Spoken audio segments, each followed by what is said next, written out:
अस्सलाम वालेकुम वरहमतुल्लाहि वबरकातुह।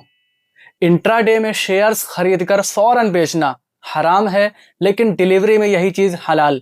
आखिर ये फ़र्क क्यों? इस वीडियो को एंड तक देखना, वरना आपके जहन में कंफ्यूजन बनी रहेगी। इस्लाम में माल बेचने की कोई फिक्स्ड ड्यूरेशन नहीं है।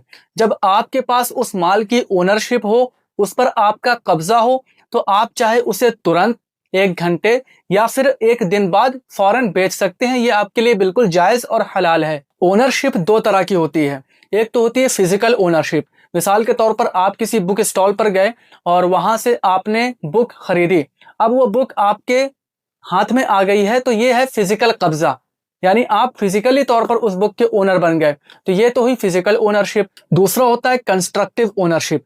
इसमें माल आपके हाथ में तो नहीं होता, लेकिन लीगल और प्रैक्टिकल तौर पर आप ही उसके मालिक होते हो। जैसे डिलीवरी बेस्ड ट्रेडिंग में शेयर्स ऑर्डर कंप्लीट होते ही वो आपके हो जाते हैं, और प्रॉफिट और लॉस का जो रिस्क होता है वो भी आप उठाते हैं, तो तुरंत बेचना बिल्कुल जायज है। इंडिया में दो सेंट्रल डिपॉजिटरीज हैं। पहला तो CDSL, central depositories services limited, और दूसरा है NSDL, national securities depository limited. इनका काम है इन्वेस्टर्स के शेयर्स का रिकॉर्ड मेंटेन करना।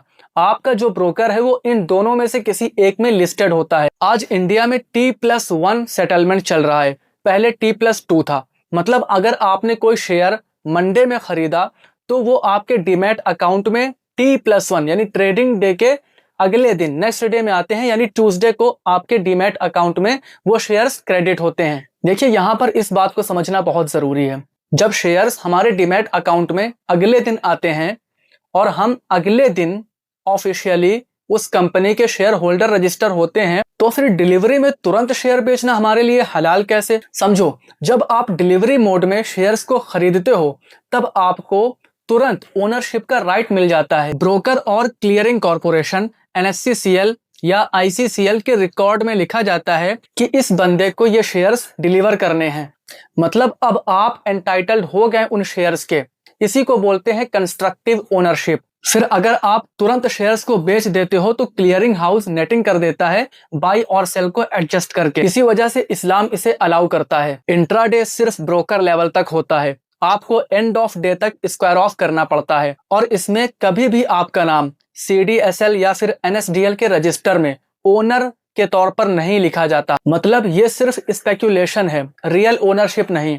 वो माल आपके कब्जे में आया ही नहीं होता है और आप उसे बेच देते हो, इसीलिए ये चीज हराम है। सुनन अबू दाऊद 3503 में इसी पर एक हदीस मौजूद है। हकीम बिन हिजाम रज़ियल्लाहु अन्हु रसूलुल्लाह सल्लल्लाहु अलैहि वसल्लम से पूछते हैं कि या रसूलुल्लाह, एक आदमी मेरे पास आता है और मुझसे वो माल खरीदने को कहता है जो मेरे पास मौजूद ही नहीं है, तो क्या मैं उससे सौदा कर सकता हूँ? फिर बाजार में जाकर मैं उसे वो चीज़ ला कर दे दूँ? तो रसूलुल्लाह सल्लल्लाहु अलैहि वसल्लम ने फरमाया, ला तबीअ मा लैसा इंदक, यानी जो चीज़ तुम्हारे पास मौजूद नहीं है तुम उसे बेच नहीं सकते। इसी तरह से ये हदीस सुनन इब्ने माजा और जामिया तिर्मिज़ी में भी मौजूद। इसी हदीस की रोशनी में AAOIFI यानी accounting and auditing organization and Islamic financial institutions ने शरिया स्टैंडर्ड्स 21 के अंदर फाइनेंशियल पेपर्स में लिखा है, शरिया रिक्वायर्स एक्चुअल और constructive possession of shares before selling them. हजरत मुफ्ती तकी उस्मानी साहब ने भी अपने फतावा में ये वाज़े किया है कि इंट्राडे में जो ओनरशिप है वो कभी भी इन्वेस्टर्स के नाम ट्रांसफर ही नहीं होती, इसलिए वो सिर्फ स्पेक्यूलेशन और हराम है। लेकिन डिलीवरी बेस्ड ट्रेडिंग में कंस्ट्रक्टिव ओनरशिप आपको तुरंत मिल जाती है, इसलिए इस सूरत में शेयर्स बेचना जायज और हलाल है। तो आई होप अब आपके समझ में आ गया होगा कि आखिर डिलीवरी बेस्ड ट्रेडिंग क्यों हलाल है और इंट्राडे क्यों हराम। अगर वीडियो पसंद आई हो तो अपने उन दोस्तों को जरूर शेयर करना जो इस कंफ्यूजन में घिरे रहते हैं, और चैनल को सब्सक्राइब करना बिल्कुल मत भूलना। स्टॉक मार्केट से रिलेटेड आपको इंशाल्लाह तमाम जानकारी इस चैनल के जरिए मिलेंगी। अस्सलाम वालेकुम व रहमतुल्लाह। मिलते हैं नेक्स्ट वीडियो में।